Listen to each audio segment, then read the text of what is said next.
मेरे वालिदा का कहना है जो मेरे लिए बहुत अहम चीज़ है कि लाइफ में चाहे हार्डशिप हो या चाहे हैप्पीनेस हो, कभी लाइफ में पॉज नहीं देना चाहिए।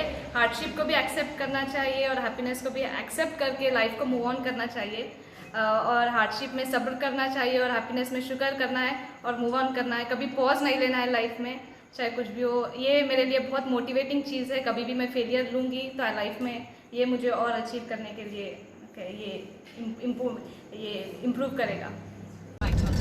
24 मार्च 2020 रायचूर से हम अब निकल रहे हैं गुलबर्गा की तरफ, और यहाँ अब हम मुलाकात कर रहे हैं बुशरा मतीन, जिसने 16 गोल्ड मेडल हासिल किए हैं। जो करना चाहो हजार रास्ते, न करना चाहो लाख बहाने।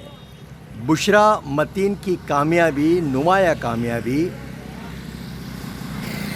जिसने सिविल इंजीनियरिंग में 16 गोल्ड मेडल हासिल किए। आज हम रायचूर में यहाँ हैं। पीछे जो आप देख रहे हैं बुशरा मतीन का मकान है। ये सफ़र में एक अहम पड़ाव था। हमने उनसे बातें की। कर्नाटक के इस दौरे में आज हमारा पड़ाव रायचूर में है। पिछले 12 दिन से हम टूर पे हैं इस मौजू को लेकर, अपना मकाम पैदा कर। हज़ारों बर्क गिरे, लाख आंधियाँ उठें, वो फूल खिल के रहेंगे जो खिलने वाले हैं। तो रब्बुल आलमीन मेहनत करने वाले को कभी नाकाम नहीं करता। वो मेहनत with right method, with right direction में होगी तो नताइज यकीनन जाहिर होते हैं। पानी भी एक जगह गिरता है तो निशान छोड़ जाता है। शर्त यह है कि मेहनत कैसे की जाए। तो बुशरा मतीन से, जिसने इंजीनियरिंग, सिविल इंजीनियरिंग में 16 गोल्ड मेडल जीतकर अपनी एक मुनफरिद पहचान बनाई है, तो हम उन्हीं से जानते हैं इस कामयाबी और मेहनत का राज, ताकि उन बच्चों के लिए जिनके पास बड़े बड़े ख्वाब हैं, वो कुछ करना चाहते हैं ज़िंदगी में, ताकि उनसे एक मिसाल कायम हो ये मेहनत की। तो आप कुछ बातें हमारे नौजवान बच्चों को ज़रूर बताएं।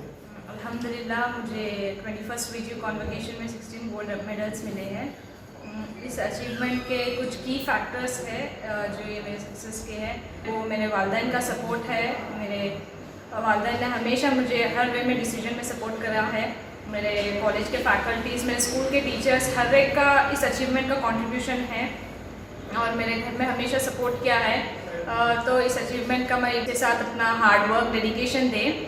आजकल के यूथ के लिए मैं यही कहना चाहती हूँ कि हर एक पर्सन में एक टैलेंट होता है। उस टैलेंट को आप पहचानो, उसे ग्रो करो। पर मेहनत आपने कैसी की? ये फील्ड वर्क आपने, जैसा 24 आवर्स सबको मिलते हैं, आपने उसको कैसा डिज़ाइन बनाया, वो बताइए।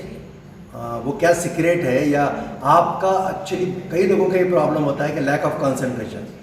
बहुत मेहनत करते हैं, बहुत मेहनत करते हैं, लेकिन सिला नहीं मिलता। लेकिन वो मेहनत with right method, with right direction में कैसी होनी चाहिए? आपने कैसी मेहनत की? मेरे ओपिनियन में, मेरे लिए जो मैंने मेहनत की वो यही था कि first of all you should be punctual to classes हमेशा पंक्चुअली अटेंड करें। देन जो अटेंड करके आते हैं डेली अपडेट करें। वो जब आप डेली अपडेट करेंगे तो आपका एग्जामिनेशन टाइम पे 80% सिलेबस कवर हो जाएगा। और स्पेशली मेरे इंजीनियरिंग फील्ड के स्टूडेंट्स के लिए यही कहना चाहती हूँ कि हम लोग डिपेंड होते हैं सिर्फ प्रीवियस ईयर क्वेश्चन पेपर्स पे। उसमें पूरा हमारा सिलेबस कंप्लीट नहीं होता। तो टेक्स्ट बुक ज़्यादा रेफर करें, टेक्स्ट बुक्स पे डिपेंड रहे, क्योंकि हमारा ग्रेजुएशन कंप्लीट होने के बाद हमको और कॉम्पिटिटिव एग्जाम्स देना रहता है। ऑल इंडिया गेट एग्जाम्स देना रहता है पोस्ट ग्रेजुएशन के लिए। सो टेक्स्ट बुक्स रेफर करना चाहिए।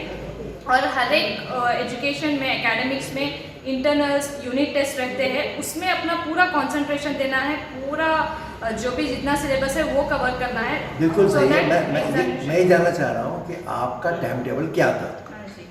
मेरा वही कि डेली 1 to 2 आवर्स क्या था रूटीन?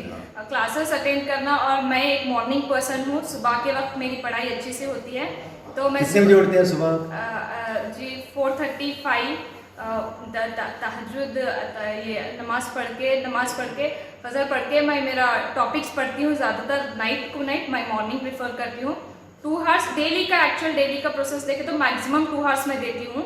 और ड्यूरिंग द एग्जाम्स और इंटरनल्स जितना भी सिलेबस है मैं पूरा कवर करती हूँ। टाइम का कुछ डिपेंड नहीं करता, बस मेरे को सिलेबस कवर करना रहता है। डे टू डे जितना क्लास में हो गया उसका रिवीजन उसी दिन करते हैं। 2 आवर्स मैक्सिमम टाइम देके 2 आवर्स देके मैं कंप्लीट करती हूँ। और जो इंटरनल्स के वक्त रहता है पूरा सिलेबस कवर करती हूँ, टाइम नहीं देखती हूँ। और मैं मॉर्निंग में बहुत पढ़ती हूँ। और आजकल के बच्चियों को जिसमें जो हार्डवर्क करते सक्सेस नहीं मिलता, मे बी द रीज़न क्या होता है, कोई सब्जेक्ट आपको टफ लगता है, कोई थोड़ों को इजी होता है। जो सब्जेक्ट आपको टफ देता है उसे इग्नोर ना करें, बट उस पर ज़्यादा फोकस डालें, क्योंकि एट द एंड वो बर्डन हो जाता है आप लोगों के लिए। जो सब्जेक्ट टफ होता है उसको डेली मिनिमम 1 आवर टाइम दे, और जो आपके लिए इजी है उसे भी वक्त दे, बट टफ सब्जेक्ट को ज़्यादा टाइम दे। मैं यही कहना चाहती हूँ, ना कि इग्नोर ना करें टफ सब्जेक्ट्स। हाँ, यही वो टिप्स हैं जो दूसरों के काम आने वाले हैं कि हाउ टू स्टडी। ज़ाहिर है कई लोग स्टडी करते हैं लेकिन लैक ऑफ कंसंट्रेशन बहुत ज़्यादा है आजकल। कॉमन लोगों की शिकायत है ध्यान नहीं लगता, क्लास में ध्यान भटकता है। तो उसके लिए आप क्या करते हैं?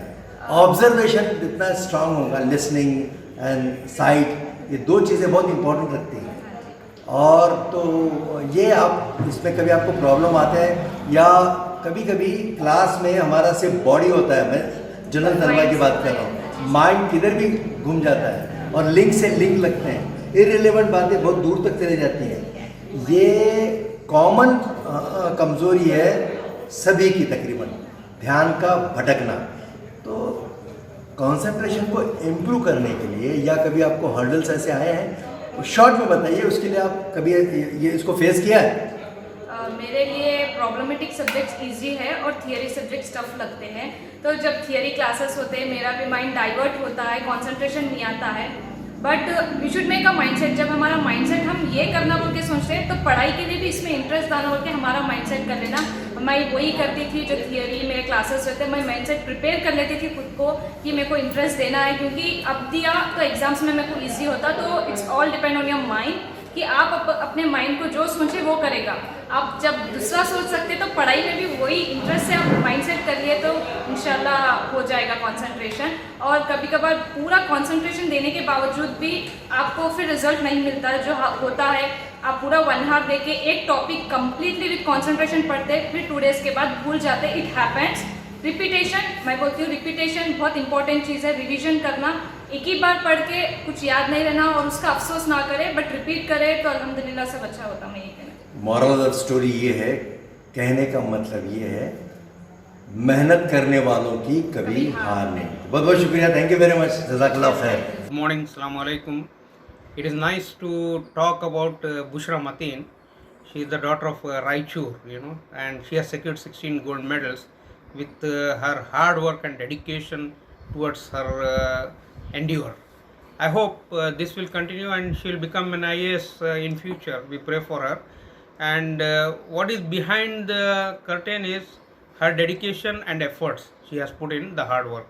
And Alhamdulillah, Allah has given her this position and we should appreciate all of it. And we hope more hijabi girls will come in future and they will show that our girls are doing a better job and they will succeed in their endeavor, inshallah.